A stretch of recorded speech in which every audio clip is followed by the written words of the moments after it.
Hi student, मैं राघवेंद्र यादव स्वागत करता हूं आपका वीआईसी स्टडी पॉइंट के यूट्यूब चैनल पर। जैसा कि मैंने बताया था आपको कि हम लोग जो केमिस्ट्री का जो जितना भी सिलेबस है वो पूरा 30 दिन में ख़त्म करने वाले हैं। हम लोग आज भाग 2 यानी पार्ट 2 यानी आज पार्ट 2 की बात कर रहे हैं हम पृष्ठ रसायन चैप्टर में ही। चैप्टर का नाम वही पृष्ठ रसायन पार्ट 2। हम लोग कल टिंडल प्रभाव तक पढ़ गए थे, उसके आगे चलते हैं। और यकीन मानिएगा, जब आप पढ़ेंगे ना तो आपको पता चलेगा कि हमने कुछ सीखा है यहाँ पे।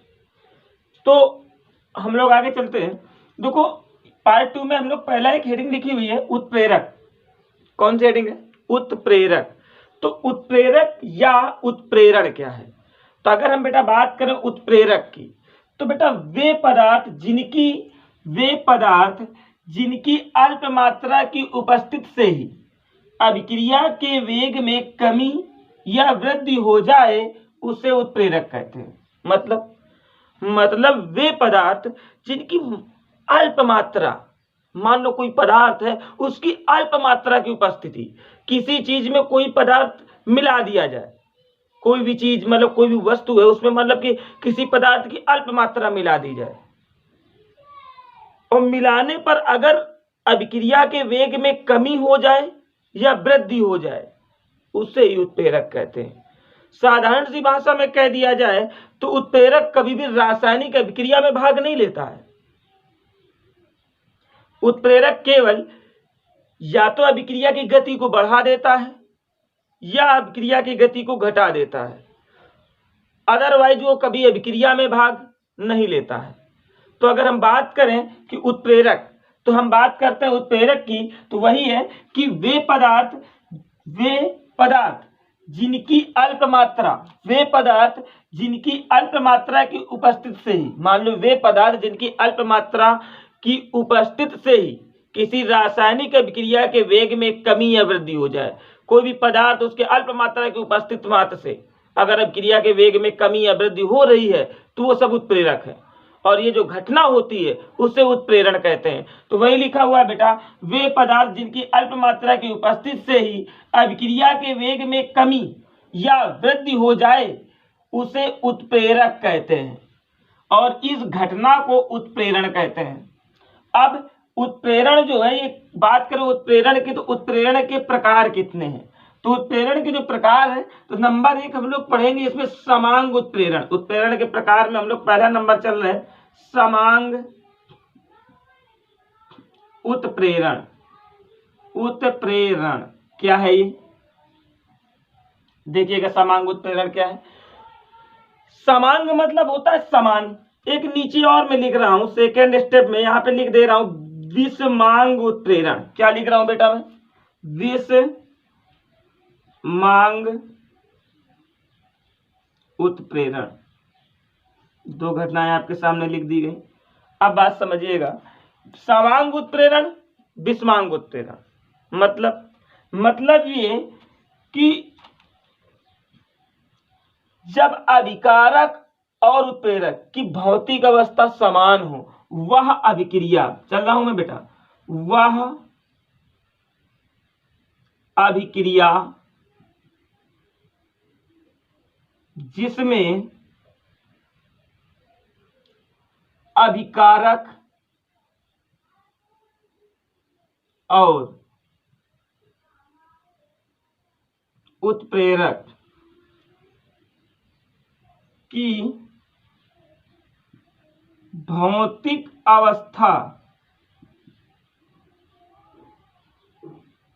समान हो,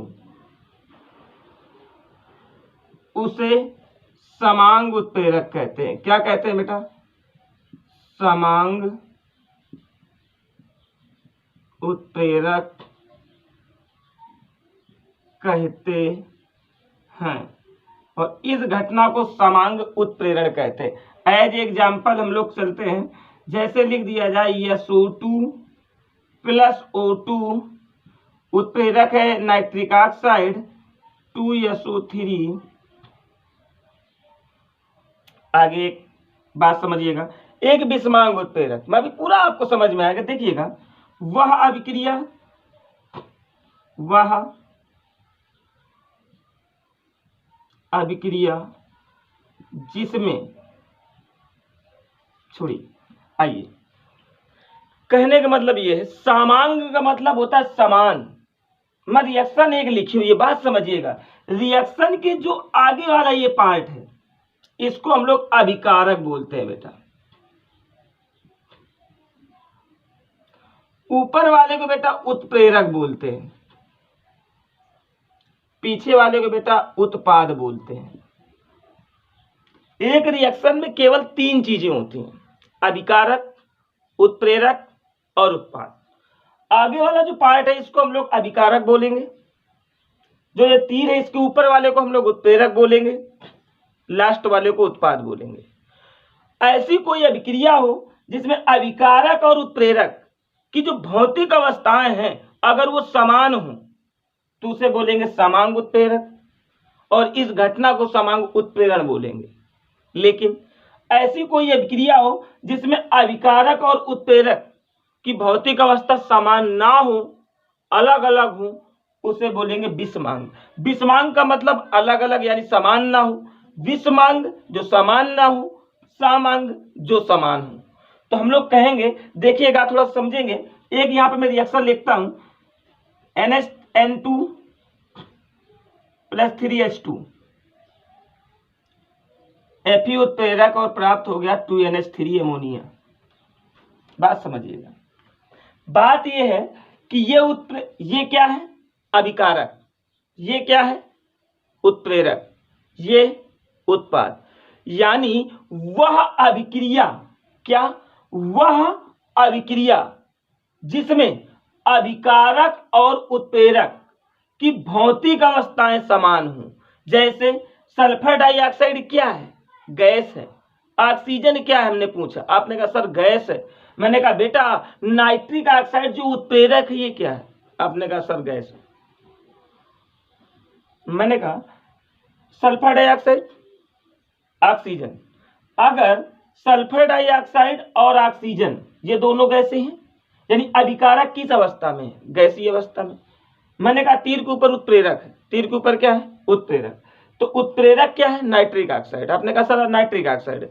तो मैंने कहा अगर नाइट्रिक ऑक्साइड है उत्प्रेरक तो ये किस अवस्था में है, आपने कहा सर गैसीय अवस्था में है। तो उत्प्रेरक भी गैसीय अवस्था में बेटा, और अभिकारक भी गैसीय अवस्था में।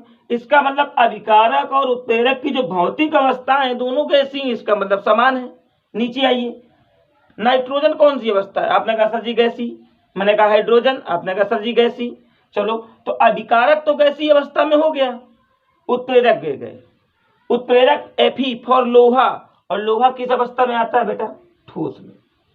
तो क्या अभिकारक और उत्प्रेरक की भौतिक अवस्थाएं समान है, आपने कहा जी नहीं सर जी। और समान नहीं है तो फिर कौन सा है, विषमांग उत्प्रेरक।